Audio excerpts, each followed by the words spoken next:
ਦੇਸ਼ ਦੁਨੀਆ 'ਚ ਵਸਦੇ ਪੰਜਾਬੀਆਂ ਨੂੰ ਖੁਸ਼ਾਮਦੀਦ। ਮੈਂ ਹਰਜਿੰਦਰ ਸਿੰਘ ਰੰਧਾਵਾ, ਤੁਸੀਂ ਦੇਖ ਰਹੇ ਹੋ ਪੰਜਾਬ ਟੈਲੀਵਿਜ਼ਨ ਔਰ ਮੇਰੇ ਨਾਲ ਨੇ ਸੀਨੀਅਰ ਜਰਨਲਿਸਟ ਅਰਜੀਤ ਭਾਸਕਰ ਜੀ। ਜੀ ਆਇਆਂ ਭਾਸਕਰ ਸਾਹਿਬ।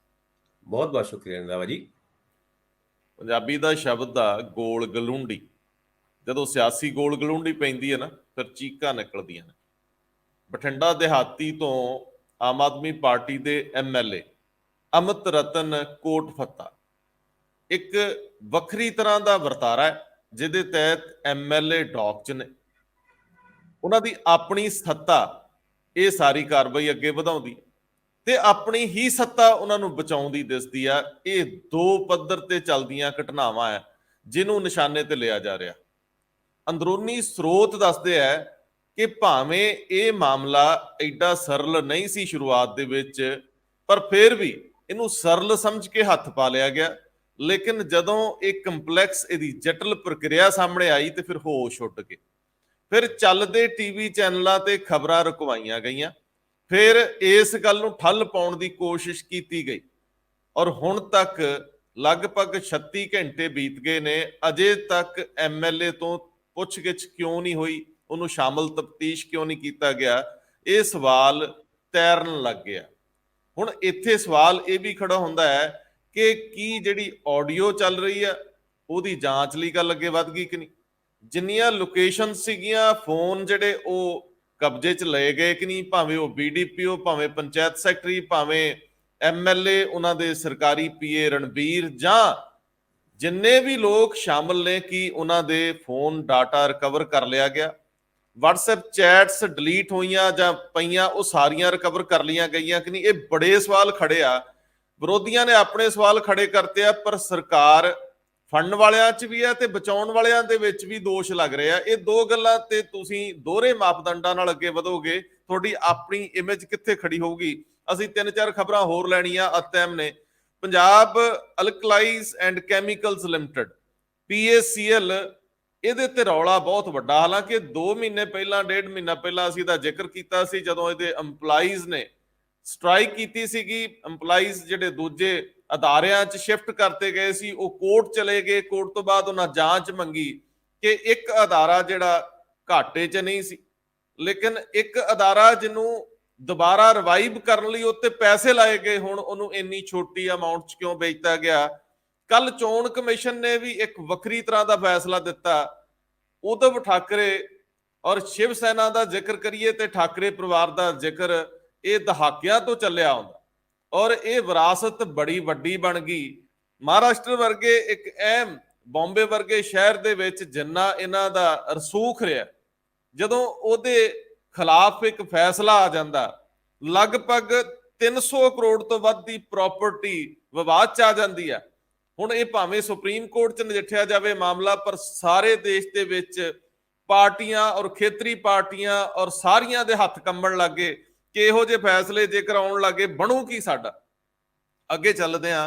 ਕੱਲ ਸਰਕਾਰ ਨੇ ਜਦੋਂ ਸੁਪਰੀਮ ਕੋਰਟ ਦੇ ਵਿੱਚ ਹਿਡਨਬਰਗ ਰਿਪੋਰਟ ਦੇ ਉੱਤੇ ਆਪਣੀ ਗੱਲ ਕੀਤੀ, ਸੁਪਰੀਮ ਕੋਰਟ ਕਹਿੰਦੀ ਨਾ, ਏਦਾਂ ਨਹੀਂ, ਪਾਰਦਰਸ਼ੀ ਤਰੀਕੇ ਨਾਲ ਆਓ। ਹੁਣ ਬੰਦ ਲਿਫਾਫਿਆਂ ਨਾਲ ਗੱਲ ਨਹੀਂ ਬਣਨੀ। ਵੈਸੇ ਸਾਡੇ ਹਾਈ ਕੋਰਟ 'ਚ ਬੰਦ ਲਿਫਾਫੇ ਸਾਲਾਂ ਤੋਂ ਤੁਰੇ ਆਉਂਦੇ, ਕੋਈ ਪੁੱਛਦਾ ਗਿੱਛਦਾ ਹੀ ਨਹੀਂ। ਅਸੀਂ ਆਸ਼ੀਸ਼ ਕਪੂਰ ਤੇ ਵੀ ਚੱਲਾਂਗੇ, ਜਿਹਨੂੰ ਰਾਹਤ ਮਿਲੀ ਆ Punjab state police complaint authority ਦੇ ਨਜ਼ਰੀਏ ਤੋਂ, ਔਰ ਪੋਸਟ ਮੈਟ੍ਰਿਕ ਸਕਾਲਰਸ਼ਿਪ ਦੇ ਮਾਮਲੇ 'ਚ ਵੀ ਗੱਲ ਅੱਗੇ ਵਧੀ ਆ। ਮਜੀਠੀਆ ਔਰ ਭਗਵੰਤ ਮਾਨ ਦੇ ਵਿੱਚ ਕੱਲ ਤਕਰਾਰ ਹੁੰਦਾ, ਲਫ਼ਜ਼ੀ ਲਿਫਾਫੇਬਾਜ਼ੀ ਹੁੰਦੀ ਹੈ, ਪਰ ਕੁਝ ਸਵਾਲ ਜਿਹੜੇ ਸੈਂਡ ਮਾਈਨਿੰਗ ਨੂੰ ਲੈ ਕੇ ਹੋਏ ਨੇ, ਉਹਨਾਂ ਦਾ ਜਵਾਬ ਤਾਂ ਦੇਣਾ ਬਣਦਾ। ਭਾਸਕਰ ਸਾਹਿਬ, ਆਪਾਂ ਕੋਟ ਫੱਤੇ ਵਾਲੇ ਮਾਮਲੇ 'ਚ ਜਾਣਾ ਜ਼ਰੂਰ ਹੈ, ਬਠਿੰਡੇ ਤੇ ਹਾਥੀ ਚੱਲਣਾ, ਪਰ ਉਸ ਤੋਂ ਪਹਿਲਾਂ ਮੈਨੂੰ PACL, ਇਹ ਜਿਹੜਾ ਅਦਾਰਾ ਬੜੇ ਥੋੜੇ ਰੇਟ 'ਚ ਵੇਚਤਾ ਗਿਆ, ਹੁਣ ਪਤਾ ਨਹੀਂ ਕਿਹਨੂੰ ਵੇਚਤਾ। ਜੇ ਸਾਡਾ ਦਾ ਲੱਗਦਾ ਅਸੀਂ ਜ਼ਰੂਰ ਲੈ ਲੈਂਦੇ। ਜੇ 1000 ਕਰੋੜ ਦੀ ਪ੍ਰਾਪਰਟੀ ਹੋਵੇ, 40-50 ਕਰੋੜ ਤੇ ਅਸੀਂ ਆ ਬੈਂਕਾਂ ਬੁੰਕਾਂ ਨਾਲ ਗੱਲਬਾਤ ਕਰਕੇ ਲੈ ਲੈਣਾ ਸੀ। ਪਰ ਹੁਣ ਮੈਨੂੰ ਦੱਸਿਓ ਜ਼ਰਾ, ਆਖਰ ਇਹ ਝੋਲ ਕੀ ਆ? ਇਸ ਸਰਕਾਰ ਤੋਂ ਪਹਿਲਾਂ ਦਾ ਮਾਮਲਾ ਕਿੰਨਾ ਨਾਲ ਜੁੜਿਆ? ਕਾਲੀ ਕਿਉਂ ਕੀਤੀ ਗਈ? ਦੱਸਿਓ ਜ਼ਰਾ ਖੋਲ ਕੇ। ਰੰਧਾਵਾ ਜੀ, ਪਿਛਲੀ ਕਾਂਗਰਸ ਸਰਕਾਰ ਦੇ ਵਿੱਚ ਬਹੁਤ ਸਾਰੇ ਮੰਤਰੀ ਕਰਪਸ਼ਨ ਦੇ ਐਲੀਗੇਸ਼ਨਸ ਦੇ ਨਾਲ ਘਿਰੇ ਹੋਏ ਨੇ। ਭਾਰਤ ਭੂਸ਼ਣ ਆਸ਼ੂ, ਸੁੰਦਰ ਸ਼ਾਮ ਅਰੋੜਾ ਤੇ ਹੋਰ ਸਾਧੂ ਸਿੰਘ ਧਰਮਸੋਤ, ਉਹਨਾਂ ਦੀ ਗੱਲਬਾਤ ਤੇ ਤੁਰਦੀ ਸੀਗੀ। ਹੁਣ ਇੱਕ ਨਵਾਂ ਮਾਮਲਾ ਅੱਗੇ ਆਇਆ ਹੈ ਕਿ ਕਿਸ ਤਰੀਕੇ ਨਾਲ ਪ੍ਰੋਫਿਟ ਮੇਕਿੰਗ ਪੰਜਾਬ ਸਰਕਾਰ ਦਾ ਇੱਕ ਯੂਨਿਟ, ਇੱਕ ਕੰਪਨੀ, ਇੱਕ ਪਬਲਿਕ ਸੈਕਟਰ ਅੰਡਰਟੇਕਿੰਗ, ਉਹਨੂੰ ਮੁਫਤ ਦੇ ਭਾਵ ਯਾਨੀ ਥਰੋਅਵੇ ਪ੍ਰਾਈਸ ਦੇ ਵਿੱਚ ਵੇਚ ਦਿੱਤਾ ਗਿਆ। ਇਹ ਹੈਗੀ ਹੈ ਪੰਜਾਬ ਐਲਕਾਲਾਈਜ਼ ਐਂਡ ਕੈਮੀਕਲਸ ਲਿਮਿਟਿਡ, ਯਾਨੀ ਇਹ PACL ਜਿਹਦੀ 1100 ਕਰੋੜ ਦੀ ਪ੍ਰਾਪਰਟੀ ਸੀਗੀ, ਉਹਨੂੰ 42 ਕਰੋੜ ਦੇ ਵਿੱਚ ਇੱਕ ਪ੍ਰਾਈਵੇਟ ਕੰਪਨੀ ਨੂੰ ਵੇਚ ਦਿੱਤਾ ਗਿਆ। ਔਰ ਇਸ ਨੂੰ ਵੇਚਣ ਵਾਸਤੇ ਇੱਕ ਕਮੇਟੀ ਪਿਛਲੀ ਸਰਕਾਰ ਨੇ ਬਣਾਈ ਸੀਗੀ, ਜਿਹਦੇ ਵਿੱਚ ਬ੍ਰਹਮ ਮਹਿੰਦਰਾ ਜਿਹੜੇ ਮੰਤਰੀ ਹੁੰਦੇ ਸੀਗੇ, ਮਨਪ੍ਰੀਤ ਬਾਦਲ ਉਹਨਾਂ ਫਾਈਨੈਂਸ ਮਿਨਿਸਟਰ ਹੁੰਦੇ ਸੀਗੇ, ਤੇ ਸੁੰਦਰ ਸ਼ਾਮ ਅਰੋੜਾ, ਉਹਨਾਂ ਦਾ ਜ਼ਿਕਰ, ਇਹਨਾਂ ਦੀ 3 ਮੈਂਬਰੀ ਕਮੇਟੀ ਨੇ ਇਹ ਫੈਸਲਾ ਕੀਤਾ ਕਿ ਇਸ ਨੂੰ ਵੇਚ ਦਿੱਤਾ ਜਾਏ। ਔਰ ਉਹ ਫੈਸਲਾ ਵੀ ਤਦ ਕੀਤਾ ਕੋਵਿਡ ਦੇ ਦੌਰਾਨ, ਸਪਟੈਂਬਰ 2020 ਦੇ ਵਿੱਚ। ਇਹ ਜਿਹੜੀ ਕੰਪਨੀ ਜਿਹਦੇ ਵਿੱਚ ਤਕਰੀਬਨ 100% ਦੇ ਕਰੀਬ ਇਕਵਿਟੀ ਸਟੇਕ ਹੋਲਡਰ ਸਰਕਾਰ ਸੀਗੀ, ਔਰ ਉਹਨੂੰ ਉਹਦੇ ਵਿੱਚ ਇਹ ਪ੍ਰੋਫਿਟ ਦੇ ਵਿੱਚ ਵੀ ਜਾ ਰਹੀ ਸੀਗੀ। ਇਹਦਾ ਪ੍ਰੋਫਿਟ ਘੱਟ ਦਿਖਾਇਆ ਗਿਆ। ਬਾਅਦ ਇਹ ਅਗਰ ਇਹਦੇ ਪ੍ਰੋਫਿਟ ਦਾ ਜ਼ਿਕਰ ਕਰੀਏ ਔਰ ਪ੍ਰਾਪਰਟੀ ਦਾ ਜ਼ਿਕਰ ਕਰੀਏ ਤੇ 88.86 ਏਕੜ ਦੀ ਇਹ ਫੈਕਟਰੀ ਸੀਗੀ। ਉਸ ਤੋਂ ਇਲਾਵਾ 2.5 ਏਕੜ ਦਾ ਇੱਕ ਪਲਾਟ, 8 ਏਕੜ ਦਾ ਇੱਕ ਪਲਾਟ ਤੇ 3 ਏਕੜ ਦਾ ਇੱਕ ਪਲਾਟ। ਜੇ ਇਹਦੀ ਕੀਮਤ ਲਾਈ ਜਾਏ ਤੇ 1100 ਕਰੋੜ ਰੁਪਇਆ ਬਣਦਾ। ਔਰ ਇਹਨੂੰ ਵੇਚਿਆ ਵੀ ਜਿਹੜਾ ਸਰਕਾਰ ਦਾ ਡਿਪਾਰਟਮੈਂਟ ਹੈਗਾ, ਡਿਸਇਨਵੈਸਟਮੈਂਟ ਡਿਪਾਰਟਮੈਂਟ, ਉਹਦੇ ਥਰੂ ਨਹੀਂ ਵੇਚਿਆ, ਇਹ ਇੱਕ ਪ੍ਰਾਈਵੇਟ ਕੰਪਨੀ ਦੇ ਰਾਹੀਂ ਵੇਚਿਆ ਗਿਆ ਸਿਰਫ 42 ਕਰੋੜ ਦੇ ਵਿੱਚ। ਤੁਸੀਂ ਇਹ ਦੇਖੋ, ਤੁਸੀਂ ਬਿਲਕੁਲ ਠੀਕ ਕਿਹਾ ਕਿ ਇੰਨੀ ਸਸਤੀ ਡੀਲ ਕਿਸੇ ਨੂੰ ਮਿਲ ਰਹੀ ਹੋਏ ਤੇ 42 ਕਰੋੜ ਰੁਪਏ ਦਾ ਤੇ ਬੰਦੋਬਸਤ ਕੀਤਾ ਜਾ ਸਕਦਾ ਹੈ ਕਿਸੇ ਵੀ ਕੰਪਨੀ ਦੇ ਥਰੂ। ਔਰ ਉਸ ਟਾਈਮ EMPLOYEES ਨੇ ਇਹਦੇ ਉੱਤੇ ਆਬਜੈਕਸ਼ਨ ਵੀ ਲਾਏ ਸੀਗੇ। ਆਬਜੈਕਸ਼ਨ ਲਾਉਣ ਦੇ ਬਾਵਜੂਦ ਇਸ ਕੰਪਨੀ ਨੂੰ, ਜਿਹੜਾ ਮਾਰਕੀਟਿੰਗ ਹੈੱਡ ਸੀਗਾ ਇਸ ਕੰਪਨੀ ਦਾ ਪਹਿਲੇ, ਜਦ ਸਰਕਾਰ ਕੋਲ ਹੁੰਦੀ ਸੀ, ਉਹਨੂੰ ਹੀ ਬਾਅਦ ਚੋਂ ਮੈਨੇਜਿੰਗ ਡਾਇਰੈਕਟਰ ਨਵੀਂ ਕੰਪਨੀ ਦਾ ਬਣਾ ਦਿੱਤਾ ਗਿਆ। ਹੁਣ ਇਹ ਸਾਰੀ ਗੱਲਾਂ ਦੇ ਉੱਤੇ ਜੇ ਪ੍ਰੋਫਿਟ ਦੀ ਗੱਲ ਕਰੀਏ, ਇਹ ਕੰਪਨੀ ਪ੍ਰੋਫਿਟ ਮੇਕਿੰਗ ਸੀਗੀ। 2018-19 ਦੇ ਵਿੱਚ 55 ਕਰੋੜ 86 ਲੱਖ ਰੁਪਏ ਦਾ ਪ੍ਰੋਫਿਟ ਹੋਇਆ ਸੀਗਾ ਇਹਨੂੰ। 2019-20 ਦੇ ਵਿੱਚ 8 ਕਰੋੜ 8 ਲੱਖ ਰੁਪਏ ਦਾ ਪ੍ਰੋਫਿਟ ਹੋਇਆ। 2020-21 ਦੇ ਵਿੱਚ 8 ਕਰੋੜ 24 ਲੱਖ ਦਾ ਪ੍ਰੋਫਿਟ ਹੋਇਆ। ਇਹ ਪ੍ਰੋਫਿਟ ਘੱਟ ਇਸ ਕਰਕੇ ਹੋ ਰਿਹਾ ਕਿ ਜਾਣਬੁੱਝ ਕੇ ਇਹ ਦਿਖਾਇਆ ਜਾ ਰਿਹਾ ਸੀਗਾ ਵੀ ਇਹ ਲਾਸ ਮੇਕਿੰਗ ਦੀ ਤਰਫ ਜਾ ਰਹੀ ਹੈ, ਔਰ ਉਸ ਤੋਂ ਬਾਅਦ ਡੀਲ ਕਰ ਦਿੱਤੀ ਗਈ। ਹੁਣ ਇਹਦੇ ਵਿੱਚ ਸਵਾਲ ਪੈਦਾ ਹੁੰਦਾ ਹੈ ਕਿ ਇੰਨੀ ਸਸਤੀ ਕਿਉਂ ਵੇਚ ਦਿੱਤੀ ਗਈ, ਜਦ ਉਸ ਪ੍ਰਾਪਰਟੀ ਦੀ ਹੀ ਕੀਮਤ 1100 ਕਰੋੜ ਸੀਗੀ ਤੇ ਇਹਨੂੰ 42 ਕਰੋੜ ਰੁਪਏ ਦੇ ਵਿੱਚ ਵੇਚਣ ਦੀ ਲੋੜ ਕੀ ਸੀ। ਵਿਜੀਲੈਂਸ ਬਿਊਰੋ ਨੇ ਆਪਣੀ ਜਾਂਚ ਸ਼ੁਰੂ ਕਰ ਦਿੱਤੀ ਹੈ, ਔਰ ਵਿਜੀਲੈਂਸ ਬਿਊਰੋ ਹੁਣ ਪੁੱਛਗਿੱਛ ਮਨਪ੍ਰੀਤ ਬਾਦਲ ਹੋਣਾ, ਕਿਉਂਕਿ ਕਮੇਟੀ ਦੇ ਬਤੌਰ ਫਾਈਨੈਂਸ ਮਿਨਿਸਟਰ ਮਨਪ੍ਰੀਤ ਬਾਦਲ ਹੋਣਾ ਹੈੱਡ ਸੀਗੇ, ਸੁੰਦਰ ਸ਼ਾਮ ਅਰੋੜਾ ਦੇ ਪਹਿਲੇ ਅੰਦਰ ਨੇ, ਔਰ ਬ੍ਰਹਮ ਮਹਿੰਦਰਾ ਉਹਨਾਂ ਦੇ ਉੱਤੇ ਵੀ ਇਹ ਗਾਜ ਗਿਰ ਸਕਦੀ ਹੈ। ਅੱਗੇ ਚੱਲ ਕੇ ਇਹ ਇਨਵੈਸਟੀਗੇਸ਼ਨ ਕਿਸ ਤਰੀਕੇ ਨਾਲ ਅੱਗੇ ਵਧਦੀ ਹੈ, ਇਹ ਇੱਕ ਵੱਡਾ ਸਵਾਲ ਹੈ। PACL ਦੇ ਮਾਮਲੇ 'ਚ ਇਸ ਕਮੇਟੀ ਦੇ ਮੈਂਬਰਾਂ ਕੋਲ ਆਪਣੇ ਤਰਕ ਹੋਣਗੇ। ਜਦੋਂ ਉਹਨਾਂ ਨੂੰ ਕਾਲ ਕੀਤਾ ਜਾਊਗਾ ਤੇ ਉਹਨਾਂ ਕੋਲ ਤਰਕ ਹੋਣਗੇ, ਉਸ ਵੇਲੇ ਇਹਦੀਆਂ ਮੀਟਿੰਗਸ ਦਾ ਕੋਈ ਏਜੰਡਾ ਵੀ ਹੋਊਗਾ, ਉਸ ਮੀਟਿੰਗਸ ਤੇ ਮਿੰਟਸ ਵੀ ਹੋਣਗੇ। ਹੋ ਸਕਦਾ ਹੈ ਕਿ ਉਹ ਤਰਕ ਬੜੇ ਭਾਵਪੂਰਤ ਹੋਣ, ਉਹ ਤਰਕ ਨਾਲ ਸਹਿਮਤੀ ਵੀ ਬਣੇ ਔਰ ਇਹ ਆਪਣੀ ਜਗ੍ਹਾ ਤੇ ਸੱਚੇ ਵੀ ਹੋਣ। ਪਰ 1100 ਕਰੋੜ ਦੀ ਪ੍ਰਾਪਰਟੀ 42 ਕਰੋੜ ਚ ਵੇਚੇ ਜਾਣ ਨਾਲ ਭਰਵੱਟੇ ਤਾਂ ਚੱਕੇ ਜਾਂਦੇ ਆ। ਬੜਾ ਆਸਾਨ ਜਿਹਾ ਹੈ ਕਿ ਕਿਸੇ ਵੀ ਐਸੈਟਸ ਦੇ ਉੱਤੇ ਬੈਂਕਾਂ ਵੱਲੋਂ ਲੋਨ ਮਿਲਣਾ ਕੋਈ ਬਹੁਤੀ ਮੁਸ਼ਕਲ ਨਹੀਂ। ਆਮ ਤੌਰ ਤੇ ਜੇ ਕਿਸੇ ਕੋਲ ਕਰੋੜ ਰੁਪਏ ਦੀ ਪ੍ਰਾਪਰਟੀ ਹੈ ਤੇ ਉਹਨੂੰ ਕਰੋੜ ਰੁਪਏ ਦਾ ਲੋਨ ਮਿਲ ਹੀ ਜਾਂਦਾ, ਜੇਕਰ ਸਮਰੱਥਾ ਪ੍ਰੋਡਕਸ਼ਨ ਦੀ ਹੋਵੇ, ਉਹਦੀ ਆਊਟਪੁੱਟ ਦੀ ਹੋਵੇ। ਸੋ 42 ਕਰੋੜ ਕਿਸੇ ਵੀ ਫਰਮ ਵੱਲੋਂ ਲਿਆ ਜਾਣਾ ਬੈਂਕਾਂ ਤੋਂ ਕੋਈ ਮੁਸ਼ਕਲ ਨਹੀਂ ਸੀ। ਇਹ ਪ੍ਰੋਜੈਕਟ ਰਿਪੋਰਟਾਂ ਦੇ ਆਧਾਰ ਤੇ ਹੁੰਦਾ। ਬਿਜ਼ਨਸ ਲੋਨ ਬੜੇ ਆਸਾਨੀ ਨਾਲ ਵੀ ਮਿਲ ਜਾਂਦੇ ਆ। ਪੰਜਾਬ ਸਰਕਾਰ ਨੇ ਇਹ ਕਾਹਲੀ ਕਿਉਂ ਕੀਤੀ, ਇਹ ਹੁਣ ਜੇ ਜਾਂਚ ਹੋਊਗੀ ਤੇ ਉਹਦੇ ਚ ਕੁਝ ਨਿਕਲ ਆਵੇ ਨਹੀਂ ਨਿਕਲ ਆਵੇ, ਦੇਖਣ ਵਾਲੀ ਗੱਲ ਆ। ਹਾਈ ਕੋਰਟ ਦੇ ਵਿੱਚੋਂ ਕੁਝ ਡਾਇਰੈਕਸ਼ਨਸ ਗਵਰਨਮੈਂਟ ਨੂੰ ਹੋਈਆਂ ਪਹਿਲਾਂ, ਲਗਭਗ ਮਹੀਨਾ ਪਹਿਲਾਂ ਇਹ ਮਾਮਲਾ ਸੁਣਵਾਈ ਲਈ ਆਇਆ ਸੀ। ਹੁਣ ਤੱਕ ਇਹਦੇ ਉੱਤੇ ਕੀ ਹੋਇਆ, ਆਖਰੀ ਹਰਫ ਅਜੇ ਅਸੀਂ ਪਤਾ ਕਰਨਾ ਹੈ। ਅੱਜ ਦਿਨ ਵੇਲੇ ਯਤਨ ਕਰਾਂਗੇ ਕਿ ਇਹਦੇ ਉੱਤੇ ਹੁਣ ਤੱਕ ਦੀ ਪ੍ਰੋਗਰੈਸ ਕੀ ਆ ਉਹ ਤੁਹਾਡੇ ਸਾਹਮਣੇ ਰੱਖੀਏ। ਅਸੀਂ ਕਿਸੇ ਨੂੰ ਵੀ ਸਮੇਂ ਤੋਂ ਪਹਿਲਾਂ ਕਟਹਿਰੇ ਦੇ ਵਿੱਚ ਖੜਾ ਨਹੀਂ ਕਰਨਾ ਚਾਹਾਂਗੇ, ਪਰ ਕੋਈ ਤਾਂ ਹੈ ਜੋ ਇਸ ਗੱਲ ਨੂੰ ਅੱਗੇ ਵਧਾ ਰਿਹਾ ਸੀ, ਕੋਈ ਤਾਂ ਹੈ ਜਿਹਦੇ ਵਿੱਚੋਂ ਇਹ ਫਾਇਦਾ ਲੈ ਰਿਹਾ ਸੀ, ਕੋਈ ਤਾਂ ਹੈ ਜਿਹਨੂੰ ਫਾਇਦਾ ਦੇਣ ਲਈ ਸਾਰੀ ਪ੍ਰਕਿਰਿਆ ਕੀਤੀ ਗਈ। ਜਦੋਂ ਇਹ ਨਿਸ਼ਾਨਦੇਹੀਆਂ ਹੋਣਗੀਆਂ, ਜਦੋਂ ਇਹ ਵੱਡੇ ਕੈਨਵਸ ਦੇ ਚਿਹਰੇ ਉਜਾਗਰ ਹੋਣਗੇ, ਤਾਂ ਪੰਜਾਬੀਆਂ ਨੂੰ ਘਪਲੇ ਘੁਟਾਲਿਆਂ ਦੀ ਇਹ ਫਹਿਰਿਸਤ ਵਿੱਚ ਵਾਧਾ ਹੁੰਦਾ ਜ਼ਰੂਰ ਦਿਖੂਗਾ। ਭਾਸਕਰ ਸਾਹਿਬ, ਅਮਨ ਰਤਨ ਕੋਟ ਫੱਤਾ ਨਾਲ ਸੰਬੰਧਿਤ ਜੁੜੀਆਂ ਡਿਵੈਲਪਮੈਂਟਸ ਨਾਲ ਸਾਡੀ ਬਹੁਤ ਸਾਂਝ। ਪਤਾ ਲੱਗਿਆ ਕਿ ਵੀਡੀਓ ਨੂੰ ਵੀ ਪੁੱਛਗਿੱਛ ਲਈ ਬੁਲਾਇਆ ਗਿਆ ਸੀਗਾ। ਆ ਜਿਹੜੇ ਐਮਐਲਏ ਸਾਹਿਬ ਆ ਇਹਨਾਂ ਨੂੰ ਸ਼ਾਮਲ ਤਫਤੀਸ਼ ਕਰਨ ਦੀ ਕੋਈ ਖਬਰ ਕਿਤੇ ਕਨਸੋਮ ਮਿਲੀ ਨਹੀਂ। ਡਿਵੈਲਪਮੈਂਟ ਕੀ ਨੇ ਹੁਣ ਤੱਕ, ਉਹ ਜਿਹੜੀ ਆਡੀਓ ਕੀ ਕਹਿੰਦੀ ਹੈ, ਉਹ ਸਾਰੀਆਂ ਵੈਸੇ ਤਾਂ ਸਭ ਨੇ ਹੁਣ ਸੁਣ ਲਈ ਹੋਣੀ ਹੈ, ਲੇਕਿਨ ਜੋ ਇਬਾਰਤ ਐਫਆਈਆਰ ਦੀ ਹੈ, ਜੋ ਆਡੀਓ 'ਚ ਗੱਲਾਂ ਬਾਤਾਂ ਹੋ ਰਹੀਆਂ, ਜਿਸ ਤਰੀਕੇ ਨਾਲ ਪੈਸੇ ਦਾ ਲੈਣ ਦੇਣ ਹੋਇਆ, ਜਿਵੇਂ ਰੰਗੇ ਹੱਥੀ ਬੰਦੇ ਫੜੇ ਗਏ, ਉਸ ਸਾਰੇ ਕੁਝ ਨੂੰ ਦੇਖ ਕੇ ਲੱਗਦਾ ਨਹੀਂ ਕਿ ਇਹ ਘੇਰਾ ਸਿਰਫ ਰੇਸ਼ਮ ਗਰਗ ਤੱਕ ਹੀ ਹੈ, ਲੇਕਿਨ ਇਹ ਘੇਰੇ ਨੂੰ ਜੇ ਸੀਮਿਤ ਕਰ ਲਿਆ ਜਾਂਦਾ ਤੇ ਸਰਕਾਰ ਵੀ ਕਾਫੀ ਸਵਾਲਾਂ 'ਚ ਆਊਗੀ। ਕੀ ਕਹਿੰਦੇ ਹੋ?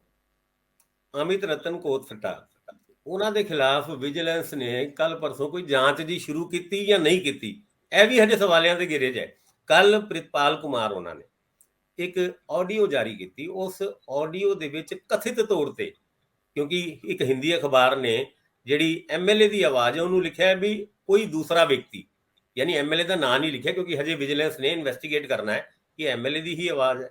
ਉਹ ਕਹਿੰਦੇ ਨੇ ਵੀ 5 ਲੱਖ ਰੁਪਏ ਦੀ ਮੰਗ ਕਰਦੇ ਨੇ, ਔਰ ਇਹ ਪ੍ਰਿਤਪਾਲ ਕੁਮਾਰ ਕਹਿੰਦਾ ਜੀ ਮੈਂ 2 ਅੱਜ ਦੇ ਦੇਣਾ, 2 ਬਾਕੀ ਦੇ 3 ਮੰਗਲਵਾਰ ਨੂੰ ਦੇ ਦਾਂਗਾ। ਉਹਨਾਂ ਸਾਰੀ ਗੱਲਾਂ ਤੋਂ ਬਾਅਦ ਸੌਦਾ ਤੈਅ ਹੋ ਜਾਂਦਾ ਹੈ, ਔਰ ਉਸ ਸੌਦੇ ਦੇ ਤੈਅ ਹੋਣ ਤੋਂ ਬਾਅਦ ਹੀ 4 ਲੱਖ ਰੁਪਏ ਰਸ਼ਮ ਗਰਗ ਨੂੰ ਦੇ ਕੇ ਉਹਨੂੰ ਰੰਗੇ ਹੱਥ ਫੜਵਾਉਣ ਦੀ ਜਿਹੜੀ ਪਰਸੋਂ ਐਪੀਸੋਡ ਹੋਇਆ ਸੀ, ਟਰੈਪ ਹੋਇਆ ਸੀ, ਉਸ ਤੋਂ ਬਾਅਦ ਹੁਣ ਅਮਿਤ ਰਤਨ ਕੋਟਫੱਤਾ ਦੇ ਮਾਮਲੇ ਦੇ ਵਿੱਚ ਸਰਕਾਰ ਦਾ ਰੁਖ ਨਰਮ ਕਿਉਂ ਹੈ, ਇਹ ਬੜਾ ਇੱਕ ਵੱਡਾ ਸਵਾਲ ਹੈ। ਉਸ ਤੋਂ ਪਹਿਲੇ ਬੀਡੀਪੀਓ ਜਿਹੜੇ ਰਜਨੀਸ਼ ਕੁਮਾਰ ਨੇ, ਵਿਜੀਲੈਂਸ ਬਿਊਰੋ 4 ਘੰਟੇ ਕੱਲ ਪੁੱਛਗਿੱਛ ਕਰਦੇ ਨੇ, ਪਰ ਅਮਿਤ ਰਤਨ ਕੋਟਫੱਤਾ ਨੂੰ ਇਨਵੈਸਟੀਗੇਸ਼ਨ ਜੁਆਇਨ ਨਹੀਂ ਕਰਾਈ ਜਾਂਦੀ। ਉਹ ਵੀ ਤਦ ਜਦ ਉਸ ਐਫਆਈਆਰ ਦੇ ਵਿੱਚ ਅਮਿਤ ਰਤਨ ਕੋਟਫੱਤਾ ਦਾ ਨਾਂ ਪ੍ਰਿਤਪਾਲ ਕੁਮਾਰ ਉਹਨਾਂ ਨੇ ਆਪ ਲਿਖਵਾਇਆ ਕਿ ਉਹਨਾਂ ਦੀ ਇਸ ਰਿਸ਼ਵਤ ਨੂੰ ਲੈ ਕੇ ਸਾਰੀ ਗੱਲਬਾਤ ਐਮਐਲਏ ਨਾਲ ਹੋਈ ਸੀਗੀ।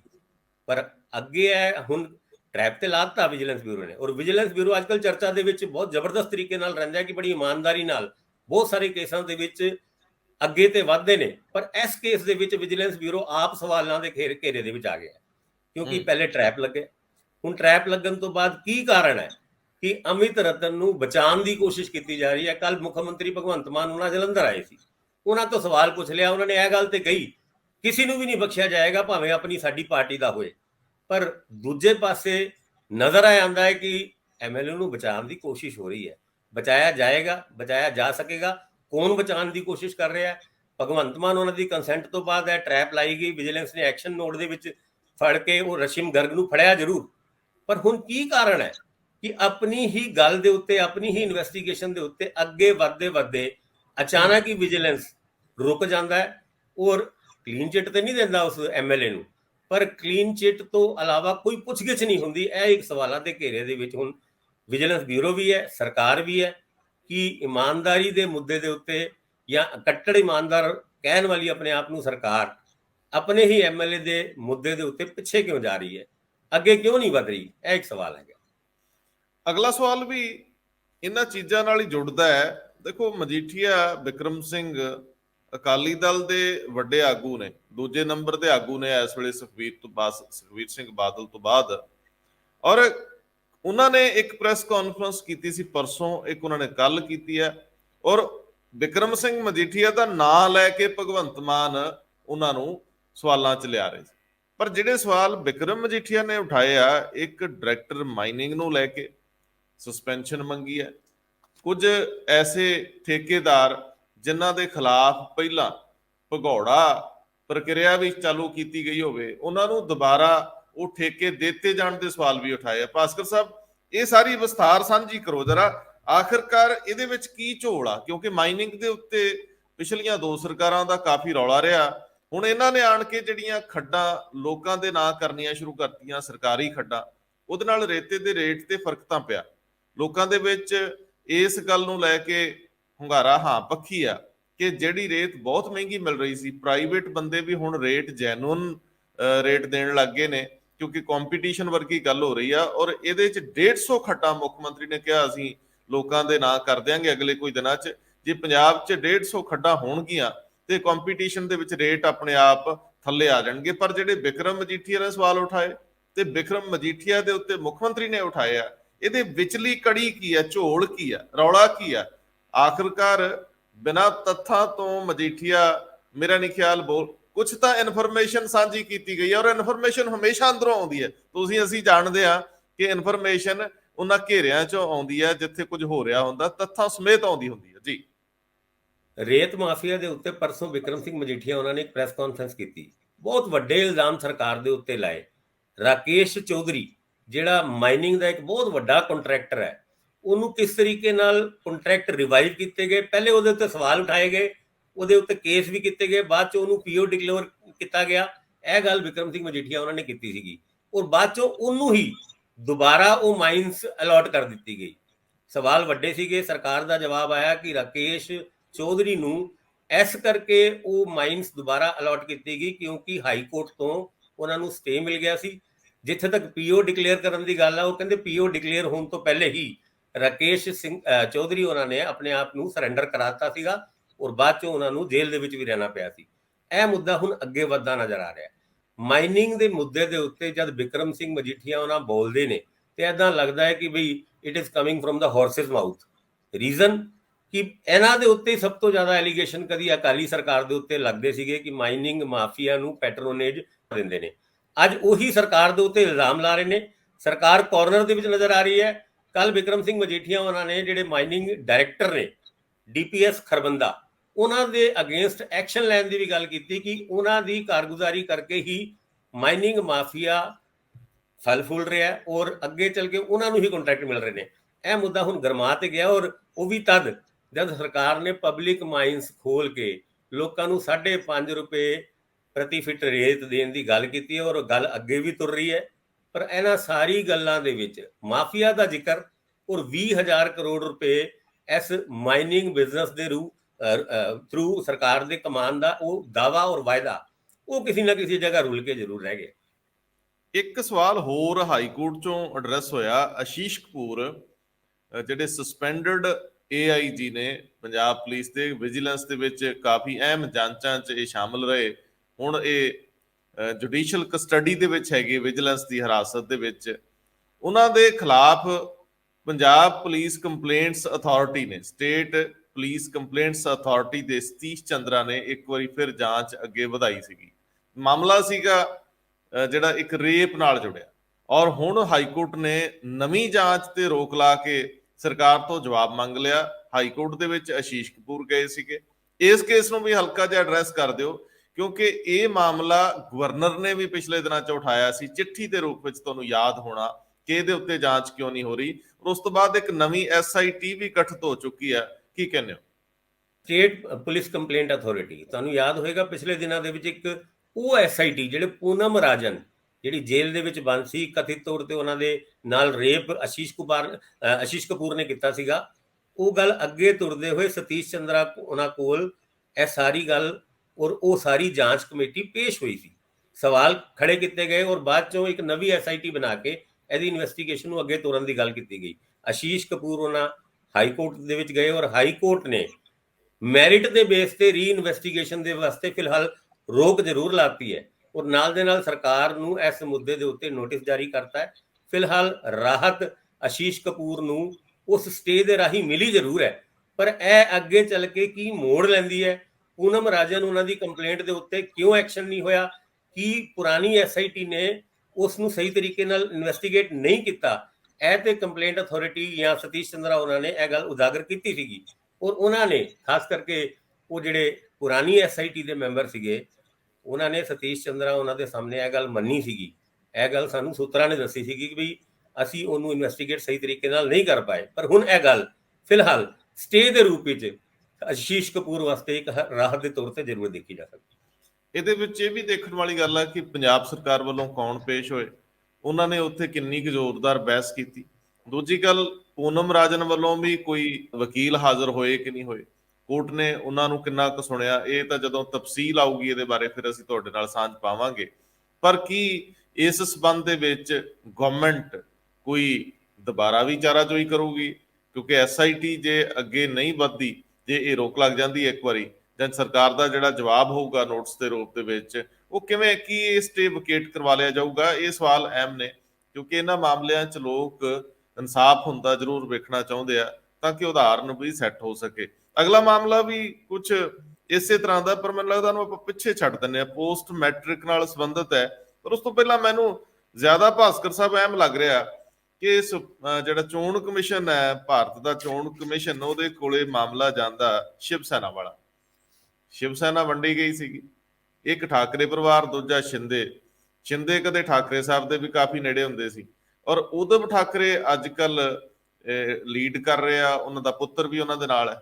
ਹੁਣ ਜਿਹੜਾ ਇਹ ਮਾਮਲਾ ਸੱਤਾ ਦੇ ਵਿੱਚ ਫਸ ਗਿਆ, ਸੱਤਾਧਾਰੀਆਂ 'ਚ ਇਹ ਰੌਲੇ ਵੱਡੇ ਹੋ ਗਏ।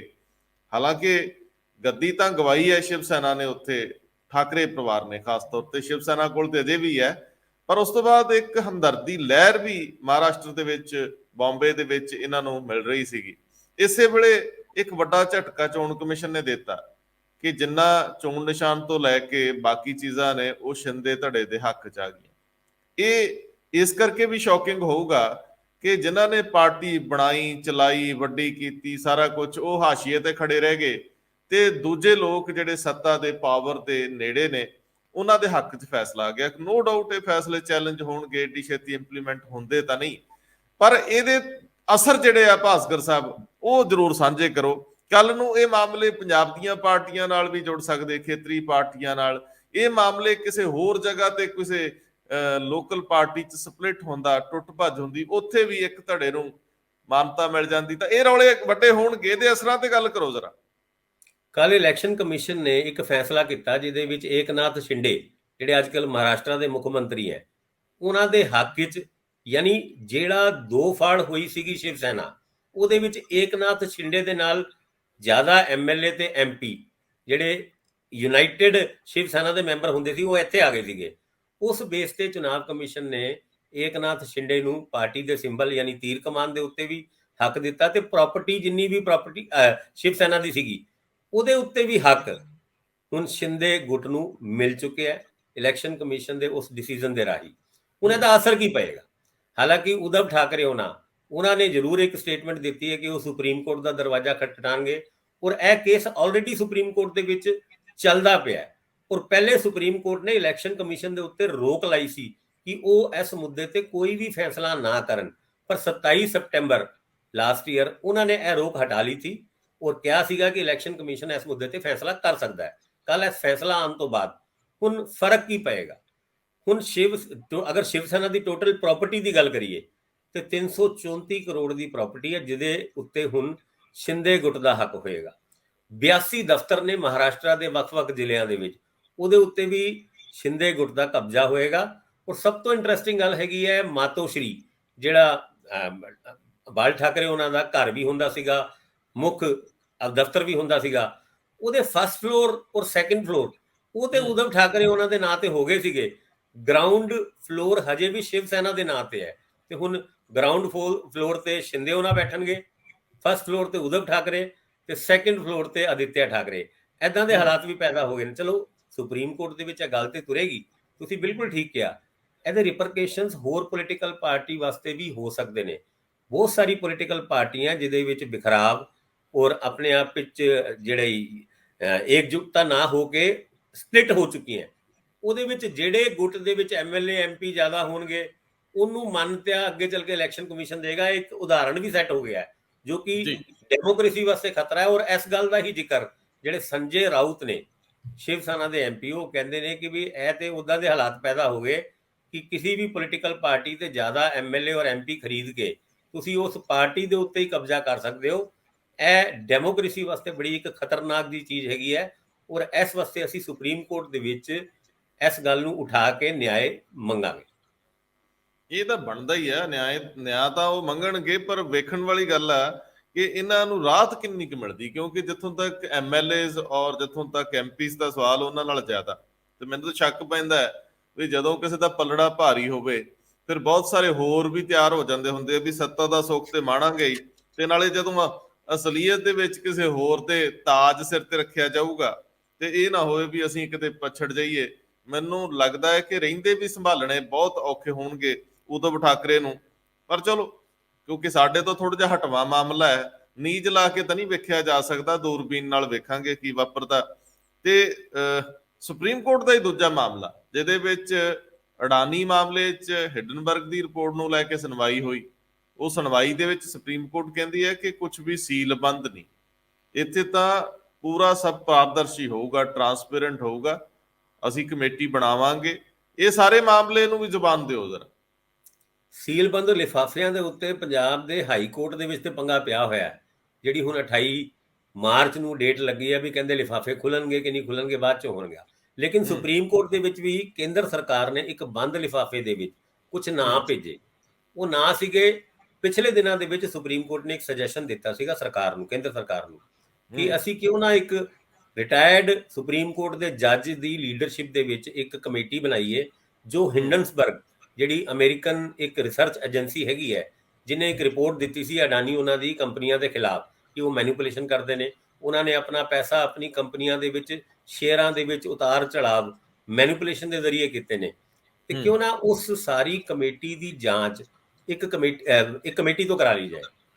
ਔਰ ਸਰਕਾਰ ਨੇ ਇਹ ਜ਼ਰੂਰ ਕਿਹਾ ਸੀ ਵੀ ਸਾਨੂੰ ਕੋਈ ਇਤਰਾਜ਼ ਨਹੀਂ ਉਸ ਕਮੇਟੀ ਦੇ ਬਣਨ ਤੋਂ, ਪਰ ਉਹ ਮੈਂਬਰ ਉਹਦੇ ਨਾਂ ਅਸੀਂ ਤੁਹਾਨੂੰ ਬੰਦ ਲਿਫਾਫੇ ਦੇ ਵਿੱਚ ਭੇਜ ਰਹੇ ਹਾਂ। ਔਰ ਸੁਪਰੀਮ ਕੋਰਟ ਨੇ ਉਸ ਬੰਦ ਲਿਫਾਫੇ ਨੂੰ ਕੱਲ ਨਾ ਕਰਤੀ। ਉਹ ਕਹਿੰਦੇ ਨੇ ਅਸੀਂ ਆਪ ਬਣਾਵਾਂਗੇ ਮੈਂਬਰ, ਔਰ ਆਪਣੇ ਤਰੀਕੇ ਨਾਲ ਇਹ ਜਾਂਚ ਅਸੀਂ ਟਰਾਂਸਪੇਰੈਂਟ ਤਰੀਕੇ ਨਾਲ ਅੱਗੇ ਵਧਾਵਾਂਗੇ।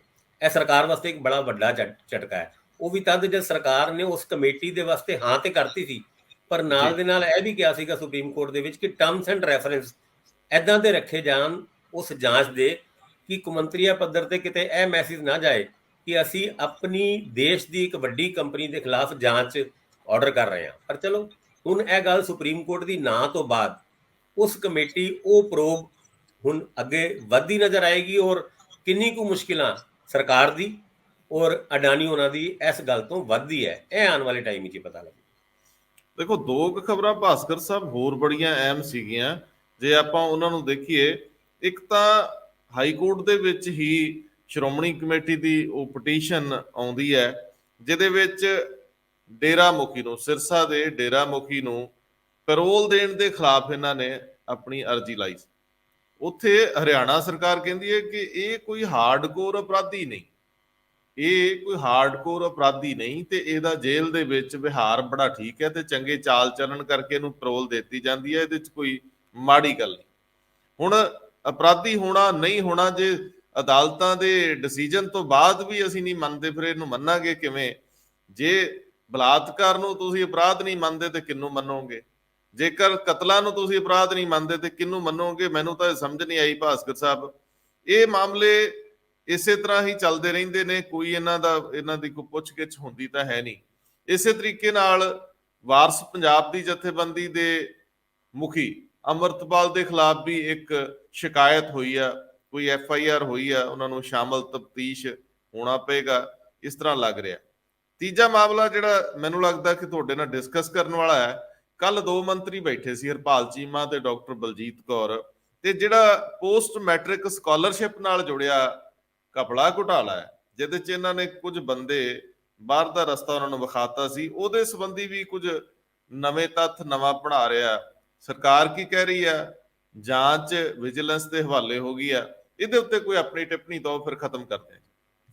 ਪੋਸਟ ਮੈਟ੍ਰਿਕ ਸਕਾਲਰਸ਼ਿਪ ਸਕੀਮ, ਇਹਦੇ ਵਿੱਚ ਘੁਟਾਲਾ ਹੋਇਆ ਸੀਗਾ, ਔਰ ਉਸ ਘੁਟਾਲੇ ਦੀ ਇੱਕ ਰਿਪੋਰਟ ਉਸ ਟਾਈਮ ਦੇ ਐਡੀਸ਼ਨਲ ਚੀਫ ਸੈਕਟਰੀ ਕਿਰਪਾ ਸ਼ੰਕਰ ਸਰੋਜ ਉਹਨਾਂ ਨੇ ਕੀਤੀ ਸੀਗੀ, ਜਿਹਦੇ ਵਿੱਚ ਸਾਫ਼ ਤੌਰ ਤੇ ਕਿਹਾ ਗਿਆ ਸੀ ਕਿ 39 ਕਰੋੜ ਇਸ ਤਰ੍ਹਾਂ ਦੇ ਭੂਤੀਆ ਕਾਲਜ ਕਹੀਏ ਜਾਂ ਘੋਸਟ ਕਾਲਜ ਕਹੀਏ, ਜਿਹੜਾ ਅੰਗਰੇਜ਼ੀ ਦੇ ਵਿੱਚ ਕਹਿੰਦੇ ਨੇ, ਉਹਨਾਂ ਨੂੰ ਦਿੱਤੇ, ਜੇ ਉਹ ਆਇਡੈਂਟੀਫਾਈ ਨਹੀਂ ਹੋ ਸਕੇ ਅੱਜ ਤੱਕ ਕਿ ਵੀ ਉਹ ਕਾਲਜ ਹੈ ਕਿਹੜੇ ਸੀਗੇ ਜਿਨ੍ਹਾਂ ਨੂੰ ਇਹ ਪੈਸੇ ਦਿੱਤੇ। ਔਰ ਉਹਦੇ ਵਿੱਚੋਂ 16 ਕਰੋੜ ਰੁਪਇਆ ਉਹਨਾਂ ਕਾਲਜਾਂ ਨੂੰ ਦਿੱਤੇ ਜਿਨ੍ਹਾਂ ਨੂੰ ਐਕਸੈਸ ਪੇਮੈਂਟ ਚਲੇਗੀ। ਹੁਣ ਉਸ ਮੁੱਦੇ ਦੇ ਉੱਤੇ ਕੱਲ ਦੋ ਮੰਤਰੀ ਪ੍ਰੈਸ ਕਾਨਫਰੰਸ ਕਰਦੇ ਨੇ। ਉਸ ਪ੍ਰੈਸ ਕਾਨਫਰੰਸ ਦੇ ਵਿੱਚ ਉਹ ਮੰਤਰੀ ਹੈ ਤੇ ਕਹਿੰਦੇ ਨੇ ਕਿ ਗੱਲ ਉੱਥੇ 55 ਕਰੋੜ ਦੀ ਖੜੀ ਹੈ, ਔਰ ਇਹ ਇਨਵੈਸਟੀਗੇਸ਼ਨ ਹੁਣ ਸ਼ੁਰੂ ਹੋਈ ਹੈ ਤੇ ਅੱਗੇ ਤੁਰ ਕੇ ਬਹੁਤ ਸਾਰੇ ਕੇਸਿਸ ਦੇ ਵਿੱਚ ਕੁਝ ਇਹ ਰਕਮ ਵੱਧ ਵੀ ਸਕਦੀ ਹੈ। ਪਰ ਨਾਲ ਦੇ ਨਾਲ ਕੱਲ ਇੱਕ ਹੋਰ ਨਵੀਂ ਗੱਲ ਹੋਈ, ਜਿਹਦੇ ਵਿੱਚ 6 ਜਿਹੜੇ ਅਫਸਰ ਸੀਗੇ ਇਸ ਡਿਪਾਰਟਮੈਂਟ ਦੇ, ਉਹਨਾਂ ਨੂੰ ਡਿਸਮਿਸ ਤੇ ਕਰ ਦਿੱਤਾ ਗਿਆ।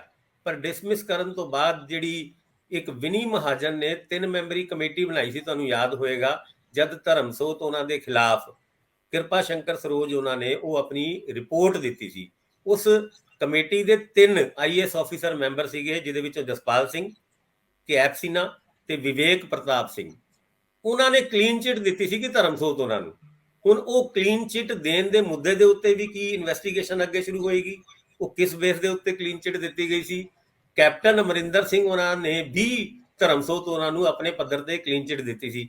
ਇਹ ਇਨਵੈਸਟੀਗੇਸ਼ਨ ਦਾ ਪਾਰਟ ਕਿੰਨਾ ਕੁ ਵੱਡਾ ਹੋਏਗਾ, ਦਾਇਰਾ ਕਿੰਨਾ ਕੁ ਵੱਧਦਾ ਹੈ, ਇਹਦੇ ਉੱਤੇ ਵੀ ਨਜ਼ਰ ਰਹੇਗੀ। ਪਰ ਹਾਂ, ਕੱਲ ਦੋਨਾਂ ਮੰਤਰੀਆਂ ਨੇ ਇਹ ਗੱਲ ਜ਼ਰੂਰ ਕਹੀ, ਹਜੇ ਤੇ ਪਾਰਟੀ ਸ਼ੁਰੂ ਹੋਈ ਹੈ, ਯਾਨੀ ਇਨਵੈਸਟੀਗੇਸ਼ਨ ਤੇ ਹਜੇ ਸ਼ੁਰੂ ਹੋਈ ਹੈ। ਪਰ 2020 ਦੇ ਮੁੱਦੇ ਦੇ ਉੱਤੇ 2023 ਦੇ ਵਿੱਚ ਜੇ ਇਨਵੈਸਟੀਗੇਸ਼ਨ ਸ਼ੁਰੂ ਹੋ ਰਹੀ ਹੈ ਤੇ ਇਹ ਵੀ ਬੜੀ ਮੰਦਭਾਗੀ ਗੱਲ ਹੈਗੀ। ਖਤਮ ਕਦੋਂ ਹੋਏਗੀ? ਸ਼ੁਰੂ ਤੇ ਹੋ ਰਹੀ ਹੈ, ਕਿਉਂਕਿ ਵਿਜੀਲੈਂਸ ਕੋ ਕੰਮ ਬੜਾ, ਸਟਾਫ ਘੱਟ ਹੈ। ਜਾਂ ਤਾਂ ਕੁਝ ਨਵੀਆਂ ਭਰਤੀਆਂ ਕਰ ਲਓ, ਨਹੀਂ ਤਾਂ ਪੁਲਿਸ ਵਿਭਾਗ ਵੱਲੋਂ ਹੋਰ ਬੰਦੇ ਦੇ ਦਿਓ। ਇਹ ਵੀ ਹੈ ਕਿ ਕਮਿਟਮੈਂਟ ਵਾਲੇ ਬੰਦੇ ਕਿੱਥੋਂ ਲਿਆਓਗੇ ਜਿਨ੍ਹਾਂ ਦਾ ਕਿਸੇ ਧਿਰ ਨਾਲ ਕੋਈ ਐਸੋਸੀਏਸ਼ਨ ਨਾ ਹੋਵੇ? ਕਿੱਥੋਂ ਨਿਰਪੱਖਤਾ ਲਿਆਓਗੇ? ਸਾਰੇ ਮਾਮਲੇ ਆ, ਤੁਹਾਡੀਆਂ ਜਾਂਚਾਂ ਜਿਹੜੀਆਂ ਨੇ ਉਹ ਸਾਇੰਟੀਫਿਕ ਆਧਾਰ ਤੇ ਹੁੰਦੀਆਂ ਨਹੀਂ ਹੁੰਦੀਆਂ? ਇਹ ਟਰਾਇਲ 'ਚ ਕੋਰਟਾਂ 'ਚ ਕਿੰਨੀਆਂ ਕੁ ਖਲੋਣਗੀਆਂ? ਕਿੰਨੇ ਕੇਸ ਲੌਜੀਕਲ ਐਂਡ ਤੱਕ ਜਾਣਗੇ? ਕਿੰਨੇ ਕੇਸਾਂ 'ਚ ਸਬੂਤ ਗਵਾਹ ਕਾਇਮ ਰਹਿਣਗੇ? ਬਹੁਤ ਮਿਹਰਬਾਨੀ। ਧੰਨਵਾਦ ਜੀ।